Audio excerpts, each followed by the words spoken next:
before we began to work this first chart row of the actual chart portion of the design, and where we got to, we came in, we did the 26 pairs to bring us just to the edge of the elephant's leg, and ready to work the colour portion.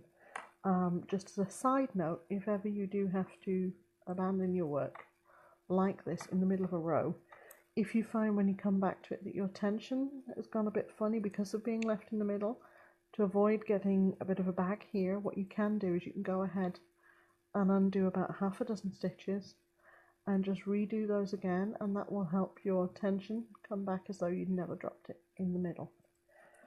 So what we're going to do, we're going to look back here. So here we are. The instruction here says each square on the chart is a pair of stitches, one plain, one purl. We've looked at that. We've looked at how they are for every box.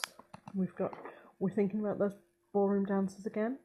So one is knitting, one is purling, and we talked about how that is giving us two fabrics. One is a blue fabric with a yellow design, and one is a yellow fabric with a blue design. And in my case, the yellow is my front, my colour A, and the blue is my colour B. So if we were looking at this as regular colour working, just on one layer of fabric, we would have our background colour worked over the boxes with no shading, and our contrast colour worked with the second yarn. And that's no different. The only difference here is that we're doing two sides at once. But really, in terms of actual knitting, what we're going to do is we're going to go ahead and work this front side, and we're just going to trust, like the one ballroom dancer trusts his or her partner, that the other person is going to echo, and it's going to turn out just fine on the back. So we are on the blue background. So now we want to work 10 blocks where we're reversing the colours. So instead of right here where I would, if I was working another background row, I've knit the blue all this way along, and I've purled the yellow, and I'm set up to knit again. Now normally I would do that with the blue if I'm carrying on for background row. What I'm actually going to do is I'm going to knit this next one with yellow, and this looks seriously freaky, seriously scary the first time, the first row of any pattern. It's a case of just being brave and not panicking and knowing that you can't do anything really seriously wrong at this point. If it goes wrong, you can unpick, big deal, you can do it again. The other handy thing is that means that wherever you have an edge stitch in a portion of pattern, you're going to find a double at the beginning and end of each run, which is really handy. If the phone rings, you have to step away, you come back to your knitting, where was I? You know that you just change colour, because here's the double. So it's the same principle. We're still bringing the yarns to the front before purling, but now instead of purling in yellow, making another background, we knitted there. So for this couple doing their ballroom dance, we need for the other colour to purl. So that's our first pair of stitches for the elephant's foot. The yellow one has knit and the blue one has purled, and there are 10 pairs of stitches. So that's 1, and then again knit the yellow, purl the blue, both of those yarns travelling all the time so that they fall into the middle of the fabric. That's 3 pair. Okay. The nice thing with double knitting, once you get a few rows into your colour pattern, it does become very obvious very quickly.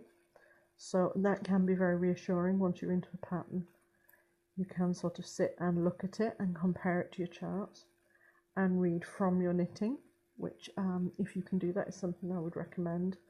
Not just because it's good reading practice for, managing your knitting, learning to read your knitting, but it's also a really good belt and braces way of making sure that you're not straying far off your project. And if you do develop a problem, then you will see it straight away once you're a few rows in, and that saves you from doing, you know, yards and yards and yards of knitting and then going, oh no, I have a problem way back there, and having to either tink back or do a partial repair or any of those things.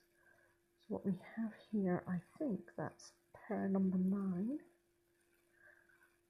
and pair number 10. So, but we will go back and again, so reading your knitting, going back looking for that double.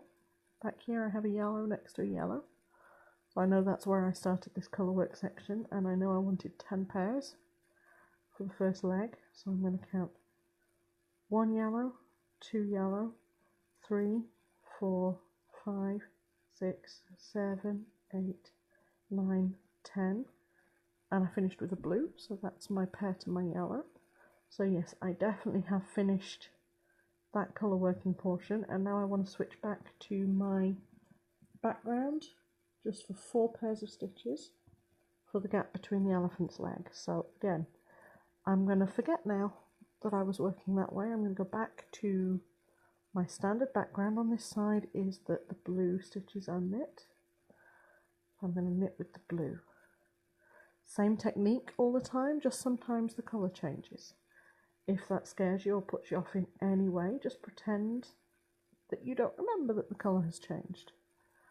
And just don't let it phase you. Your best bet is to look at the pair of stitches you're on right now, and so long as you're counting carefully to your chart and reading your knitting really carefully, it shouldn't be possible, with a little bit of practice, to go far off course. And again, it's knitting. The worst that can happen is you have to unpick a little bit and go back. So we have now, see there again, I've lost myself because I was talking. So I go back, I'm looking for the double that starts this section. The double here is blue, so I know I've got 1, 2, 3. I was looking for 4, so I'm going to do another pair.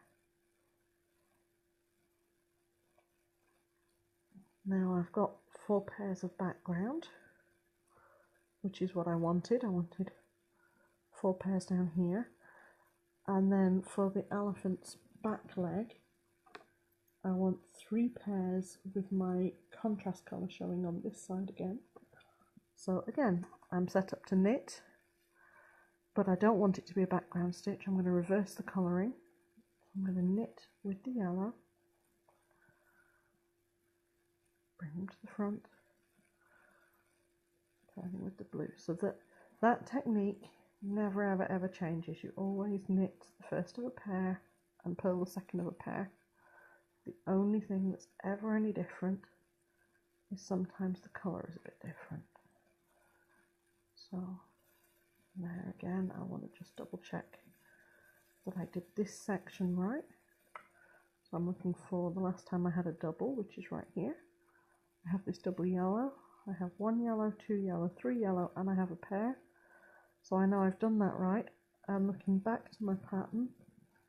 There's now no more changes to the end of the row. So I'm going to go ahead and I'm going to knit to the end of my row. And in the case of, for purposes of this video, I'm actually also going to go ahead and start onto this next row. Now when I finish this row, I know that I will have finished up here, and I'll be turning around to come back.